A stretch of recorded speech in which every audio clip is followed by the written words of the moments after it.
Nah, kita mulai melihat secara umum dulu Ibu Bapak ya. Di SMA jalurnya, kalau tahun lalu kita mengenal istilah jalur zonasi, sekarang istilahnya tidak ada jalur zonasi. Yang ada jalur domisili ya. Kemudian jalur afirmasi, jalur mutasi orang tua atau wali atau anak guru, jalur prestasi. Kemudian SMK, jalur domisili terdekat, jalur afirmasi, jalur mutasi orang tua atau wali ya. Jadi ini penamaannya beberapa sama dengan SMA ya. Jalur prestasi. SLB tadi sudah dijelaskan tidak ada jalur ya. Persyaratan umum sama dengan tahun lalu, bahwa anak calon murid itu harus sudah lulus. Lulus dari mana? Dari SMP atau bentuk lain yang sederajat ya. Misalnya bentuk lain sederajat itu bisa juga dari paket kesetaraan ya. Misalnya paket B. Ya. Oke. Kalau domisili itu di SMA. Kalau domisili terdekat itu di SMK. Karena memang di permennya ada khusus kuota di SMK itu diberi nama terdekat untuk domisili terdekat ya. Sebetulnya tidak terlalu beda Pak, hanya di SMK kan boleh ada tes minat dan bakat. Kalau di SMA murni jarak awalnya gitu. Kalau di SMA nanti kita lihat perbedaan lainnya Pak ya. Kalau ada di batas kuota ada jaraknya yang sama, diseleksi keduanya kemampuan akademik kalau di SMA gitu. Ya, enggak, turun Pak Ade. Baik, kita lanjut.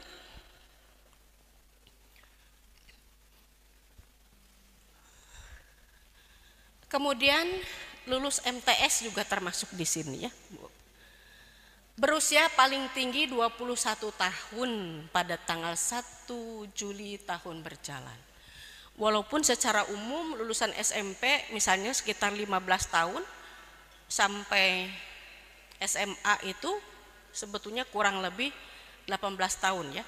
Tapi ketika lulus SMP lebih dari 18 tahun misalnya sampai maksimal 21 tahun masih boleh daftar ke jenjang menengah ya. Pada 1 Juli tahun berjalan ya. Kemudian di sini SMK dengan bidang keahlian atau program keahlian atau konsentrasi keahlian tertentu dapat menetapkan tambahan persyaratan murid baru ya. Mungkin ada yang persyaratannya dilengkapi dengan tes kesehatan ya. Misalnya untuk tekstil tidak boleh buta warna misalnya, itu kan berarti ada persyaratan tambahan ya. Untuk bidang keahlian tertentu mungkin ada tinggi yang harus minimalnya berapa, nah itu diserahkan ke SMK sesuai dengan program atau bidang keahliannya ya. Berikutnya, nah untuk persyaratan usia itu dikecualikan. Jadi artinya tidak harus maksimal 21 tahun ya. Dikecualikan kepada siapa? Pertama, untuk calon murid SLB atau pendidikan layanan khusus ya. Kemudian berada di daerah 3T, tertinggal, terdepan, terluar, ini juga boleh melebihi batas usia yang ditetapkan ya. Kemudian untuk membuktikan usia tentu harus ada akte kelahiran atau kartu identitas anak ya yang dikeluarkan oleh pihak yang berwenang. Nah, untuk SLB, nah ini persyaratannya ya, tentu yang pertama adalah memiliki dokumen hasil pemeriksaan ahli ya, atau bisa bekerja sama juga dengan resource center SLB terdekat yang menjadi resource center di sekitar sekolah tersebut ya, bisa dikomunikasikan ya. Kalau mau melanjutkan dari SDLB ke SMPLB berarti harus memiliki ijazah ya. Kalau mau melanjutkan ke SMALB juga berarti memiliki ijazah SMPLB. Kemudian berikutnya, kalau tidak ada dokumen tersebut bagaimana? Nah itu tadi Sekolah yang dituju bisa melakukan tes assessment khusus atau diagnosa, tapi harus bekerja sama dengan ahli.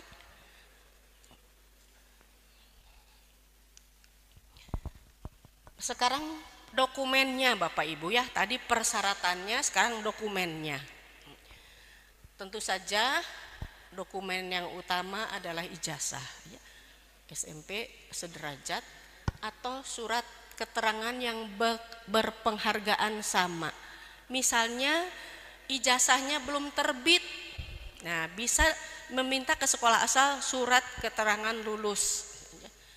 Atau misalnya surat keterangan sudah mengikuti tes akhir maksudnya. Nah, silahkan satuan pendidikan SMP atau MTS bisa memberikan dokumen-dokumen tersebut ya. Kemudian untuk SLB yang harus ada ijazahnya hanya yang akan melanjutkan ke SMP LB dan SMA LB. Berikutnya kartu kelahiran, kartu identitas anak, batas usia 21 tahun pada tanggal 1 Juli dan belum menikah ya. Ini berarti harus ada akta kelahiran atau kartu identitas anak. Dokumen berikutnya kartu tanda penduduk orang tua, kartu keluarga yang menerangkan domisili calon murid ya. Kemudian yang terakhir ini bagi semua calon murid ya, orang tuanya harus mengisi ya. Nanti ada yang disebut dengan dokumen surat pertanggungjawaban mutlak yang menyatakan data calon murid itu asli dan bersedia dikenakan sanksi jika terbukti ada pemalsuan, dibubuhi meterai, ditandatangani, kemudian diunggah nanti ke sistem atau diupload. Nah, ini formatnya juga ada di website ya. Baik, sekarang persyaratan khusus jalur domisili. Tentu yang pertama adalah memiliki kartu keluarga, diterbitkan paling singkat 1 tahun sebelum tanggal pendaftaran. Jadi kalau pendaftaran tanggal 10, tanggal 9 itu 1 tahun. Sekurang-kurangnya maksimalnya di situ ya. Kemudian jika calon murid tidak memiliki kakak karena keadaan tertentu itu apa di sini? Bencana alam, gempa, longsor misalnya ya. Atau bencana sosial, ada huru-hara yang menyebabkan dia harus bermitigasi ya, pindah ke daerah lain. Nah, kartu keluarganya boro-boro diamankan gitu ya, rusak atau hilang. Nah, maka ini dapat diganti dengan surat keterangan domisili yang memuat keterangannya mengenai apa ya. Pertama, di surat keterangan domisili itu harus ada menjelaskan bahwa dia sudah atau paling singkat sudah 1 tahun berdomisili di tempat itu ya. Kemudian harus menjelaskan jenis bencananya apa ya, itu untuk yang korban bencana alam atau sosial. Nah, berikutnya tentang kakak, ini ibu bapak yang perlu mendapat perhatian khusus. Kartu keluarga yang diperbaharui karena ada perubahan anggota keluarga ya. Misalnya melahirkan atau ada yang meninggal. Jadi bukan pindah domisili ya. Itu kan ada perubahan ya, perubahan anggota keluarga. Yang jelas bukan perpindahan domisili perubahannya. Sehingga terbitnya kurang dari 1 tahun. Misalnya tanggal 9 kan harusnya sebelum pendaftaran ya. Pendaftaran kan tanggal 10. Tanggal 9 itu harusnya 1 tahun sekurang-kurangnya. Ternyata dia 9 bulan atau 10 bulan kalau dihitung. Kenapa? Ternyata kartu keluarganya ada perubahan. Cek dulu perubahannya itu pindah domisili atau bukan. Kalau bukan, perubahannya itu mungkin karena ada yang melahirkan jadi masuk anggota baru, atau ada yang meninggal dicoret anggota baru. Itu boleh gitu ya, kurang dari 1 tahun. Nah, tetapi ada tetapinya ya. Wajib melampirkan fotokopi kartu keluarga sebelumnya dan atau melampirkan surat keterangan dari RT RW yang menjelaskan berapa lama yang bersangkutan telah menetap. Itu di permen ada itu, Bu Bapak. Jadi kalau ada perubahan anggota keluarga ya, bukan, sekali lagi, bukan karena perpindahan domisili. Begitu ya, kartu keluarga yang hilang wajib melampirkan surat keterangan kehilangan dari kepolisian ya. Ya tergantung di wilayahnya, mungkin apa itu polsek yang terdekat ya, beserta surat keterangan dari RT RW yang menjelaskan berapa lama yang bersangkutan telah menetap. Kalau hilang ya lapor dulu polisi, baru ada keterangan dari RT RW-nya gitu ya. Ini ada di permen juga. Berikutnya, bagi pemilik kartu keluarga yang data alamatnya tidak lengkap, punten Ibu Bapak, tahun lalu fakta ditemukan ada penduduk di sekitar daerah timur ya, Bandung Timur, apa itu Cileunyi gitu, alamatnya itu hanya desa anu tos gitu, teu aya jalan, RT RW, nomor rumah tidak ada. Nah itu berarti kan tidak lengkap ya. Ini sulit kan kalau tidak lengkap.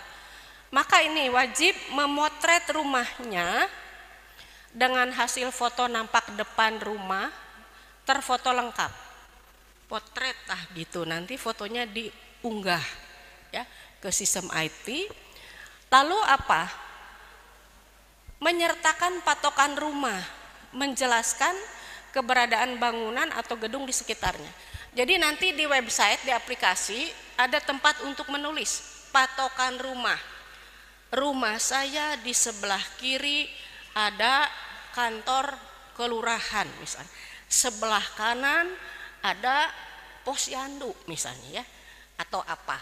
Nah, nanti panitia yang akan mengecek titik koordinat akan mendeteksi ya di mana nih rumahnya, dekat apa gitu misalkan itu ya, sehingga titik koordinatnya bisa lebih akurat gitu ya. Berikutnya jalur afirmasi, sebagaimana tahun lalu ya. Yang jelas persyaratannya bahwa dia itu adalah masyarakat yang mengikuti program penanganan keluarga ekonomi tidak mampu berdasarkan data terpadu atau DTKS ya, baik dari pemerintahan pusat maupun pemerintah daerah. Misalnya ada KIP terdaftar di Dapodi KKS, kartu keluarga sejahtera, kartu sembako murah atau lainnya. Nanti di DTKS itu sudah terdaftar nama-nama orang tersebut gitu ya. Nah, itu. Kemudian yang sekarang di permen dijelaskan tidak berlaku bagi jaminan kesehatan. Jadi kartu Indonesia Sehat, BPJS itu tidak berlaku ya, karena hampir sama yang berbayar dengan yang tidak berbayar kan begitu ya. Nah, maka gunakanlah dokumen-dokumen lainnya yang terdata di DTKS. Kemudian afirmasi kan juga untuk penyandang disabilitas atau juga di dalamnya cerdas istimewa bakat istimewa. Nah, mohon perhatian, ini hal yang perlu ditegaskan ya. Di peraturan menteri dokumennya bisa kartu penyandang disabilitas, ada kartunya, tapi ini atau ya, kalau kartu ini memang diterbitkannya oleh Kementerian Sosial ya, atau surat keterangan dari dokter atau dokter spesialis ya, psikolog atau resort center, ini sama ya. Tapi yang ini boleh alternatif, yang A itu hal yang baru tahun ini ya, boleh. Kemudian jalur mutasi, Bu Bapak, tahun lalu namanya jalur perpindahan tugas orang tua atau wali ya, sekarang namanya jalur mutasi. Secara esensi, substansi sama ya. Jadi ini diperuntukkan bagi calon murid yang berpindah domisili. Jadi calon muridnya harus pindah domisilinya mengikuti perpindahan tugas orang tua. Jadi kalau calon muridnya SMP-nya sudah di Bandung, bapaknya baru pindah ke Bandung, berarti dia bukan pindah domisili, itu mah sudah di Bandung gitu ya. Kalau yang ini harus berpindah domisili karena perpindahan tugas orang tua ya. Dan jalur mutasi juga bagi anak guru di satuan pendidikan tempat bertugas. Berikutnya, persyaratan khusus mutasi. Nah, sekarang jadi ada 2 Bapak Ibu. Tahun lalu kan hanya 1 persyaratannya. Ya.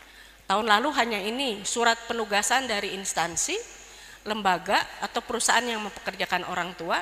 Yang sekarang ditambah ada surat keterangan pindah domisili orang tua atau wali calon murid yang diterbitkan pejabat berwenang. RT, RT-nya teu aya, RW misalnya. Silahkan. Itu. Jadi sekarang ada 2 dokumen. Ya. Kemudian bagi anak guru, ya, ada surat penugasan orang tua sebagai guru dan kartu keluarga. Ya. Nah, untuk yang berpindah tugas, ini sekarang dibatasi Ibu Bapak ya. Pindah tugas orang tua atau wali itu paling lama 1 tahun sebelum tanggal pendaftaran. Nah, Bapak Ibu sekarang prestasi ini perubahannya sangat harus diperhatikan. Ini berbeda dengan tahun lalu. Ya. Jalur prestasi tahun ini kelompok besarnya adalah prestasi akademik, non akademik. Ya. Di dalam prestasi akademik dan non akademik, dokumennya apa yang diperlukan? Yang pertama adalah rapor. Ya. Nanti akan digunakan semester 1 sampai semester 5. Ya. Nih. Baik untuk SMA maupun SMK memerlukan dokumen ini. Kemudian kalau ada piagam, ya, prestasi bidang sains, fisika, kimia, biologi, matematik, geografi misalnya ya. Teknologi, riset, ya mungkin riset-riset penelitian-penelitian sederhana sesuai dengan usia ya SMP, jenjang pendidikan. Inovasi, ya. Kemudian atau bidang akademik lainnya. Itu piagamnya disiapkan. Sedangkan prestasi non akademik yang 1 ini yang baru ya. Tahun ini mantan ketua OSIS itu bisa daftar menuju prestasi. Dan ya, yang kita sebut dengan pratama di kepanduan atau pramuka yang kita ini ya, karena di pendidikan yang dikelola Muhammadiyah itu bukan pramuka namanya ya, apa, hasbul waton. Iya, nah, jadi kepanduan saja ya, sebagaimana di Permen Dikdasmen namanya kepanduan. Di sana kan suka ada pimpinan atau ketua regu utama ya. Jadi dia yang memimpin pasukan penggalang namanya pratama. Ini pun bisa mendaftar melalui jalur prestasi non akademik ya. Kemudian yang kedua, prestasi non akademik itu ada prestasi-prestasi kejuaraan di bidang non akademik seperti seni, budaya, bahasa, olahraga atau bidang akademik lainnya. Itu piagamnya juga disiapkan. Jadi persyaratan khusus, maaf ini loncat ke afirmasi. Oh ya betul ini. Dokumennya sekarang ya, dokumennya. Jadi kalau afirmasi jelas tadi ya, juga dengan jalur domisili terdekat maksudnya, dan domisili ini memerlukan kartu keluarga ya, dokumen khususnya yang paling dekat 1 tahun. Bagi yang tinggal dengan wali, nah ini ya, atau tidak tinggal dengan orang tua karena berbagai alasan. Yang pertama yang harus diperhatikan adalah tetap telah berdomisili paling singkat 1 tahun, dibuktikan dengan kesesuaian data kota, kabupaten, kecamatan pada kartu keluarga wali dengan sekolah asal. Misalnya dia tinggalnya dengan wali, kita harus memeriksa di rapot. Di rapot itu ada nama orang tua garis miring wali. Nah, nama walinya harus ada di sana ya. Kalau dia memang sudah dari kecil ataupun sudah lama dengan wali, ijazahnya juga mungkin namanya nama wali. Jadi kita bisa lihat gitu ya. Kecuali kalau yang meninggal itu kan mungkin meninggalnya baru dan sebagainya kan. Nah, kemudian ini ya yang disebut dengan dicek kesesuaian nama wali pada buku rapot atau ijazah. Kalau dia itu orang tuanya meninggal, ya, perlu melampirkan surat kematian dari RT RW, ya, tempat meninggal orang tuanya di mana. Atau kalau dia itu tinggal dengan wali karena cerai orang tuanya, melampirkan surat atau akta cerai dari instansi berwenang. Tuh, ya, karena tinggal dengan wali pasti ada alasannya. Kemudian wajib melampirkan surat pernyataan tidak keberatan dari kepala keluarga yang menerima calon murid. Jadi kalau tinggalnya dengan wali, si wali ini harus membuat surat pernyataan tidak keberatan. Dia tinggal dengan saya dan masuk di dalam kartu keluarga saya, gitu ya. Jadi jangan mengaku-ngaku berdomisili di dalam satu keluarga, tapi kepala keluarganya tidak tahu karena ada itu kejadiannya seperti itu. Jadi tidak sepengetahuan yang pemilik alamat tersebut, gitu ya. Kemudian ada surat kuasa pengasuhan dari orang tua. Maksudnya orang tuanya di sini memberikan kuasa ya kepada walinya untuk diasuh oleh walinya. Kalau orang tuanya masih ada dan anak itu terpaksa tinggal dengan walinya. Jadi orang tua memberikan surat kuasa pengasuhan, gitu ya. Nah, ketentuan ini berlaku hanya untuk yang lulusan tahun 2025 ya. Karena kalau tahun lalu lulusnya mungkin memang sudah lama tidak tinggal dengan orang tuanya. Berikutnya berbicara yang afirmasi untuk murid berkebutuhan khusus. Ibu bapak, murid berkebutuhan khusus itu kan bisa disabilitas ya, tunanetra, tunagraha dan berbagai tuna lainnya misalnya. Kemudian bisa juga untuk siswa cerdas istimewa, bakat istimewa. Nah, mohon perhatian, ini yang berbeda ya, tahun lalu tidak dicantumkan, ini dicantumkan sekarang. Kalau yang pertama mah sudah pasti ya, ada surat dari ahlinya ya yang menyatakan dia berkebutuhan khusus. Yang kedua, kalau dia mengaku cerdas istimewa, bakat istimewa, dari hasil psikolognya itu harus mencantumkan 3 hal ini. 3-tiganya harus tertulis di dalam suratnya. Yang pertama tentang IQ. IQ orang cerdas menurut Wechsler ini IQ-nya di 130 ke atas. Harus tercantum. Kalau tidak menggunakan skala Wechsler, misalnya skala lain, diberi keterangan. Kalau disetarakan ke skala Wechsler, berapa skala Wechslernya? Gitu ya. Kemudian yang kedua harus menyatakan bahwa yang bersangkutan kreativitasnya tinggi. Yang ketiga, yang bersangkutan komitmennya tinggi terhadap tugas. Jadi harus ada 3 indikator baru kita sebut dia cerdas istimewa. Kemudian yang bakat istimewa ya. Nah, bakat istimewa ini kan lebih spesifik pada bidang praktek gitu ya. Jadi bisa olahraga, musik, menari dan sebagainya. Nah, ini dia mendaftarnya difasilitasi melalui jalur prestasi saja. Jangan ke afirmasi PDBK. Kalau mau ke afirmasi PDBK, maaf, calon murid berkebutuhan khusus ya. Kalau dulu namanya kan PDBK, peserta didik berkebutuhan khusus. Kalau dia mau mendaftar, si anak berbakat istimewa ini mau mendaftar ke jalur afirmasi, maka dia harus punya data ini juga, data IQ-nya gitu.